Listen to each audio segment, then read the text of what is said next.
ಕಲಬುರಗಿ ಜಿಲ್ಲೆಯ ಕಮಲಾಪುರ ತಾಲೂಕಿನ Mahagaon cross A1 brandy shop ಮೇಲೆ ಈ ಹಿಂದೆಯೂ ಕೂಡ ಪ್ರಕರಣ ದಾಖಲಾಗಿತ್ತು. A1 ಬ್ರ್ಯಾಂಡಿ ಶಾಪ್ನಲ್ಲಿ CL2 ಮಾರ್ಗಸೂಚಿಗಳನ್ನ ನಿರಂತರವಾಗಿ ಗಾಳಿಗೆ ತೂರಲಾಗ್ತಿದೆ ಅಂತ ಈ ಹಿಂದೆಯೂ ಕೂಡ ಪ್ರಕರಣ ದಾಖಲಾಗಿತ್ತು. ಇನ್ನು ಇದೇ ತಿಂಗಳ ಜುಲೈ 4ರಂದು ಅಬಕಾರಿ ಇಲಾಖೆ ಅಧಿಕಾರಿಗಳು A1 ಬ್ರ್ಯಾಂಡಿ ಶಾಪ್ ಮೇಲೆ ಪ್ರಕರಣವನ್ನ ದಾಖಲು ಮಾಡಿಕೊಂಡಿದ್ರು. ಆ ವೈನ್ ಶಾಪ್ ಮಾಲೀಕರು ನಿರಂತರವಾಗಿ ಮಾರ್ಗಸೂಚಿಗಳನ್ನ ಗಾಳಿಗೆ ತೂರಿಕೊಂಡು ಬರ್ತಾ ಇದ್ದಾರೆ.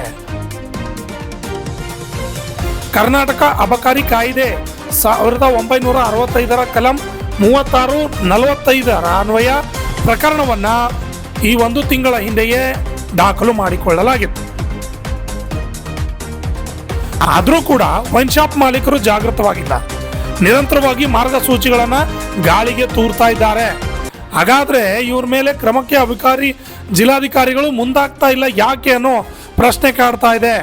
ವೈನ್ ಶಾಪ್ ಮಾಲೀಕರಿಗೆ ಅಧಿಕಾರಿಗಳಂದ್ರೆ ಭಯ ಇಲ್ವಾ ಅನ್ನೋ ಮಾತುಗಳು ಕೇಳಿ ಬರ್ತಾ ಇವೆ. ನೋಡಿ, ನಾವು ಸುದ್ದಿಯನ್ನ ಮಾಡಿದ ನಂತರ ಒಂದೊಂದು ಪ್ರಕರಣ ಏನು A1 ಬ್ರ್ಯಾಂಡಿ ಶಾಪ್ನ ಪ್ರಕರಣಗಳೇನಿವೆ ಹೊರಗಡೆ ಬರ್ತಾ ಇವೆ. ಇನ್ನು ಈ ಹಿಂದೆಯೇ ಇವು ಒಂದು A1 ಬ್ರ್ಯಾಂಡಿ ಶಾಪ್ ಮೇಲೆ ಮಾಗಾಂವ್ ಕ್ರಾಸ್ ಹತ್ತಿರ ಇರತಕ್ಕಂಥ A1 ಬ್ರ್ಯಾಂಡಿ ಶಾಪ್ ಮೇಲೆ ಪ್ರಕರಣ ದಾಖಲಾಗಿತ್ತಂತೆ. A1 ಬ್ರ್ಯಾಂಡಿ ಶಾಪ್ನಲ್ಲಿ CL2 ಮಾರ್ಗಸೂಚಿಗಳನ್ನು ನಿರಂತರವಾಗಿ ಗಾಳಿಗೆ ತೂರಲಾಗ್ತಾ ಇದೆ ಅಂತ ಹಿಂದೆ ಪ್ರಕರಣವನ್ನು ದಾಖಲು ಮಾಡಿಕೊಂಡಿದ್ರು. ಇದೇ ತಿಂಗಳ ಜುಲೈ ಅಬಕಾರಿ ಇಲಾಖೆ ಅಧಿಕಾರಿಗಳು ಪ್ರಕರಣವನ್ನು ದಾಖಲು ಮಾಡಿಕೊಂಡಿದ್ದಾರೆ.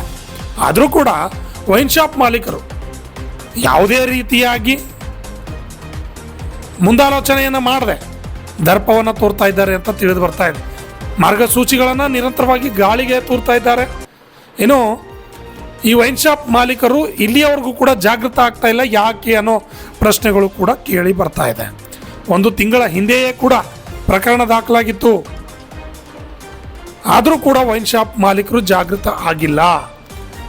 ಇವ್ರ ಮೇಲೆ ಅಬಕಾರಿ ಜಿಲ್ಲಾಧಿಕಾರಿಗಳು ಕ್ರಮಕ್ಕೆ ಮುಂದಾಗಬೇಕಾಗಿದೆ.